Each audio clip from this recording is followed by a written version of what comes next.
Welcome all, my name's Nikki Powell and I'm hosting the first of our Women in Retail podcasts. I'm a partner in our retail hospitality and leisure team, specialising in retail property.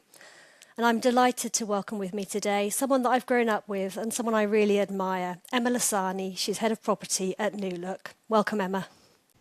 Hi Nikki, thanks so much for having me. I'm the Head of Leasing and Estates Property at New Look.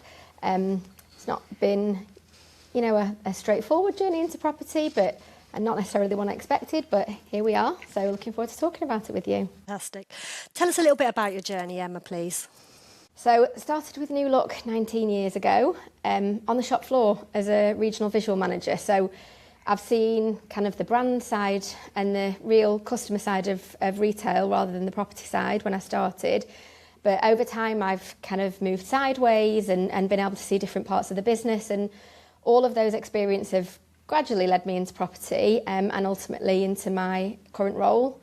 And it's funny when I look back, it's really not a straight line, and it's not the career path that I thought I would have, because usually in property, as you know, there's a really defined career path, but actually all of those opportunities that led me sideways and not necessarily really straightforward moves have led me to where I am today, and I think made me a better, a more commercial person for it. Great, absolutely. As I said, we've grown up together, Emma.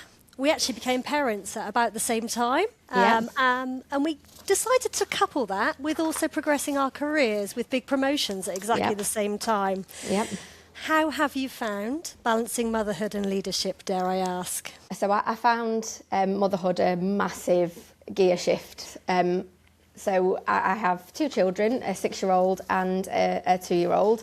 You know, one minute I'm having a conversation about negotiating leases and hardballing landlords, and then the next minute I'm making a sea life scene with things out of the bin with the children. And I'm sure you find it. Moving between the two worlds can be so intense. But I think it's given me a new perspective on priorities and balance. And I hope made me a better leader, because it forces you to prioritise and really focus on what matters with the time that you do have. So where, people say to me, oh, it's, about work-life balance with children, especially young ones, it's like whiplash rather than balance. But it really makes you reflect on what's important, and I've really valued that.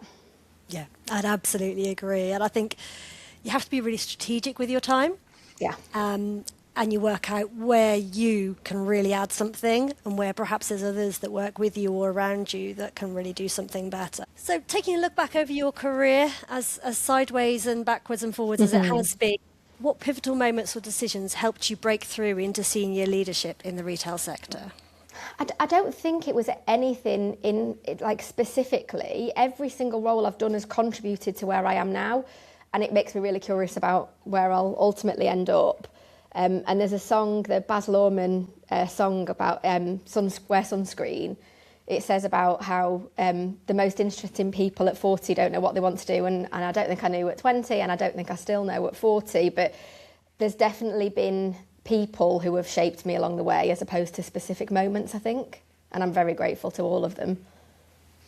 That's fantastic. So which senior women have you seen around you, and why do you admire them? All of the people that I've met along the way, and I think especially more so now I'm a mother, reflecting back on the people I've worked with and their experiences of being mothers and balancing their work lives, how our relationship, you and I, has changed, understanding better what the priorities are. So I think all the way throughout my career, from the very moment I graduated, it's been specific people who have, at the point in time, it might have felt like a big challenge or a big mountain to climb, but I've learned so much from them, and looking back, all of those moments just make you who you are. I'm sure you've probably found it the same. I don't think I could look back and say it's one person, it's all of them. Sometimes it's those chance encounters or those turning point conversations you have with people which make you really reflect on something, think, yes, wait a minute. Exactly, and it can be, something really constructive. I remember very early on in my career at New Look, one of the people I worked really closely with said, you'll either not make 6 months in this business or you'll be here for your whole life. At the time, as a 20-year-old, I was like, I can't even think 6 minutes ahead, never mind 20 years ahead. And if you'd said I'd still be here, I don't know if I would have believed that or had faith in myself that I could do it. But, you know, I'm here and I've been supported and directed by some amazing people. And I think it's been a really key part of my journey. You mentioned people who've supported you and advocated for you. Who have they been those biggest advocates and mentors, and how important have they been for you? There's been some really critical people that have supported me through my career, but it's really those strong women have really shaped me and influenced me, that I've admired how they've balanced and conducted themselves. And in such a male-dominated world, I think it's really critical, you know, be what you can see, that to be able to see those strong women and how they conduct themselves in meetings, in those public forums, behind closed doors. I think that's where I've got my real direction from, because I think in this industry, resilience is really important. Having that firsthand and seeing you know, really strong women demonstrate that and how they've navigated challenges and carried themselves, that's what shaped me, definitely. I think that's absolutely right. And I've had 20 odd years in retail now, like you. And the one thing it's taught me is retail is ever changing. It's constantly evolving. And we have to be really adaptable to make sure we can lead teams through change, but also maintain our own sense of purpose, our own confidence on our own careers. How has that transpired for you?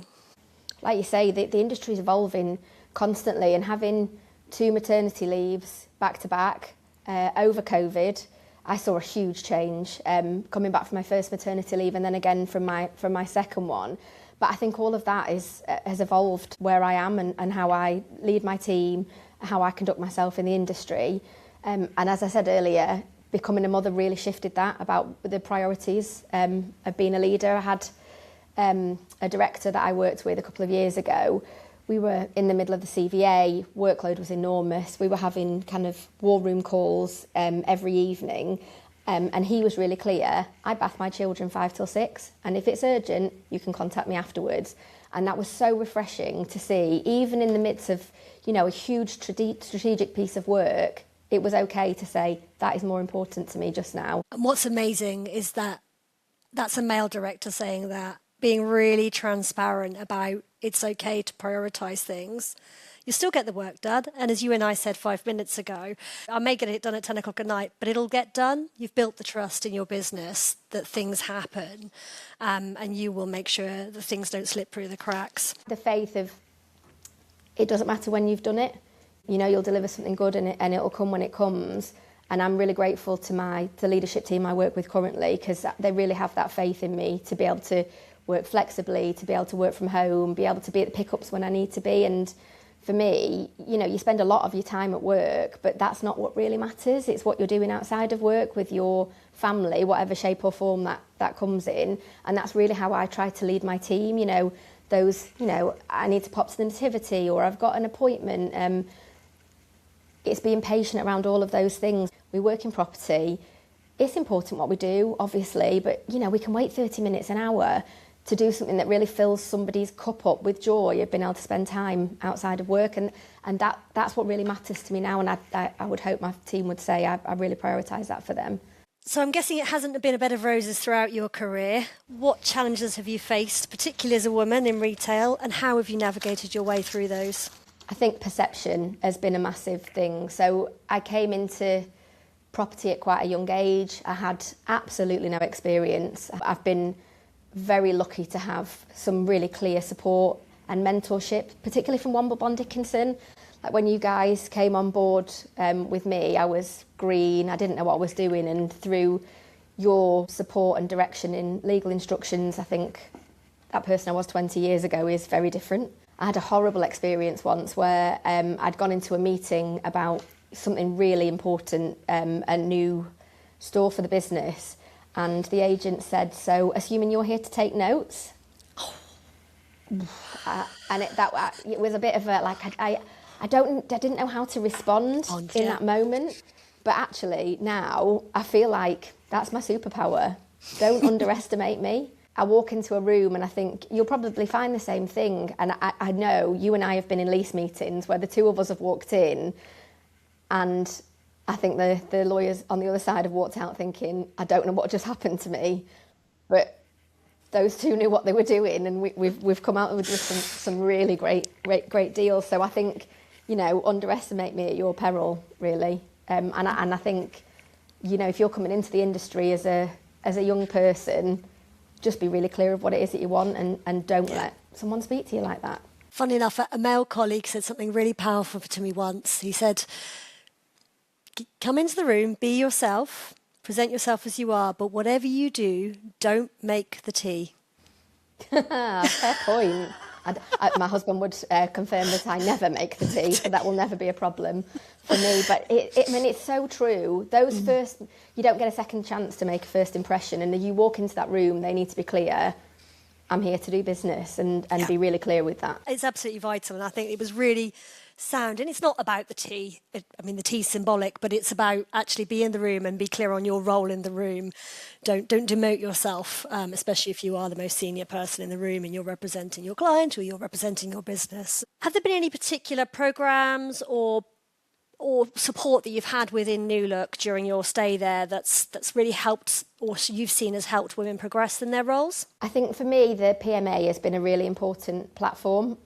Seeing Kerry and Ellen at the helm and really leading and collaborating and making real industry change, I think for me has been really refreshing. As you know, you're involved with it.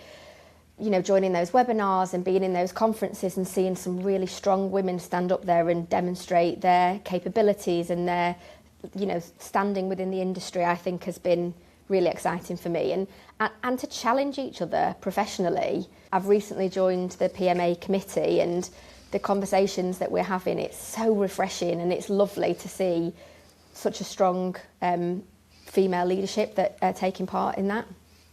It's absolutely fascinating, and I've been involved with PMA for a very long time, but actually each time the committee has changed, I've noticed the gear's gone up another level in terms of what they're wanting to achieve. And it's a lot of younger people as well coming onto the committee now, which is brilliant because they're striving for different things, and they're looking backwards perhaps to people who are closer to themselves in their career paths. So are there any changes you'd like to see in the retail sector to support DEI and particularly women in retail? Because it's not just about women, of course. There's a wider diversity piece. And Emma, I'm sure you could talk to that yourself. I think the point I made earlier of be what you can see, I think that really matters, and it really made a difference to me. So, representation really matters, whether it's gender or ethnicity or your leadership style. Seeing people lead in a really authentic way, I think, gives permission for other people to do the same thing.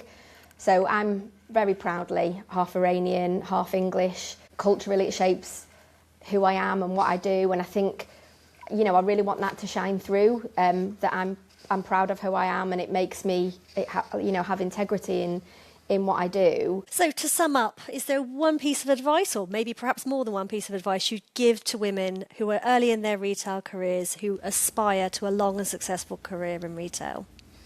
I think find your people. It takes a village, and I think having that network of people around you who support you and challenge you and encourage you makes a massive difference. It allows you to build resistance and be really clear of what your objectives are. I'm so inspired by the strong women who are around me who, balance challenging home environments, challenging work environments, and at the same time find space for their own personal growth, like seeing what you've achieved since you became a mother on your partnership plan. It's so exciting to see and so inspiring. It makes you think, what's my next step? What else could I do? We should just be raising each other up and finding ways to support each other and lift each other, and it not be a competition. I think that we can all work together to make this a better place. That's fantastic. Thank you ever so much, Emma. You are a true powerhouse in retail property. Thanks, Nikki. Everyone I ever speak to about you absolutely respects what you do and what you achieve and how you've helped New Look continue to its growth. So thank you very much for joining us. It was an absolute pleasure to have a chat to you. Thank you very much. Thanks.